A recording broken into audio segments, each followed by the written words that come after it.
Or just like a long-lost lover, re kopa love back. And how we do that is by answering the trivia question that we left you hanging with a donkey weeks back.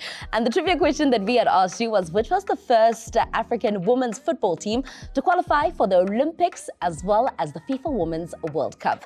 Never do it alone. I do it with Mr. Ola Adelane. I love that. Yeah, the answer to that, the Super Falcons, 1991, the World Cup, and the year 2000, the Olympics. Well, the Super Falcons, indeed, a dominant force when it comes to women's football on the African continent, remembering that they've played in every single FIFA Women's World Cup ever since its inception in the year 1991. Well, we do still want to uplift your African football knowledge, and we still want to play along with you. So here's the question that we have for you for this week. We want to know about these specific gentlemen. Let us know about Samuel Eto'o from Cameroon, Asamoah Gyan from Ghana, as well as Andre Ayew, as well as Klusha Bwalia, all the way from Zambia. Gave you the names. I want to know, what is it that these footballers have in common? Do you have a guess? They're all black. That is true. And they're all African. But that is not the answer. Possibly not. I hope not. If you think you know the answer at home, make sure that you interact with us across all social media platforms. Use the hashtag. Remember, it's the only one that matters. It's hashtag Fut-Afrique. We now get the conversations rolling, and we're going to start with the CAF Confederations Cup. As we know, this weekend, we will officially have a champion of the competition. It's a North African clash like no other. We're ready in the final stages of this competition. Can you believe it? Itu, I just want to take this opportunity to definitely congratulate all the fans of RS Berkane, our athlete, Zamalek, and Esperance de Tunis. It's a North African affair in the CAF Confederations Cup and the CAF Champions League. Definitely for the history books, and I'm here to give you all the stats, facts, and make sure all the matches are properly unpacked. Let's get into those stats, facts, and everything that we need to unpack. The year 2019, these two teams met in the final. Yes. Somewhat feels like deja vu for them this year. Yeah, definitely, and both of them did well at home. That's why I'm not going to write Zamalek out just yet, because in 2019, we saw that the Egyptians came out on top, even though the Moroccans won at home in 2019. But what I'm seeing from RS Berkane, an amazing team. They've done so well. They've played in 3 finals. They've managed to win 2, and they're on the verge of doing it again. If they can just win against Zamalek, if they could take it home. But these guys are used to pressure on the big stage. We saw what they did against Orlando Pirates in the 2022 finals. That amazing, nail-biting penalty shootout.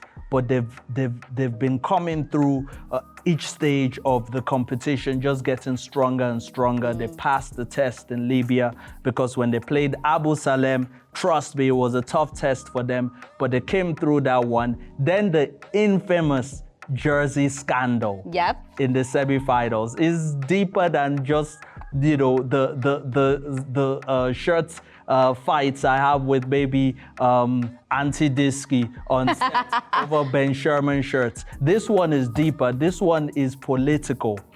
And I think I'm just going to leave it here, because I don't want to offend my Moroccan and Algerian brothers and sisters. But it was over a West Saharan region that Morocco believed that they owned. But eventually, RS Berkane went through without kicking a ball. And I think your winners. One would say that possibly there's more pressure on RS Berkane as opposed to the opposition in this competition, because of all the controversy around how they got to the final. Yes, indeed. Very controversial circumstances.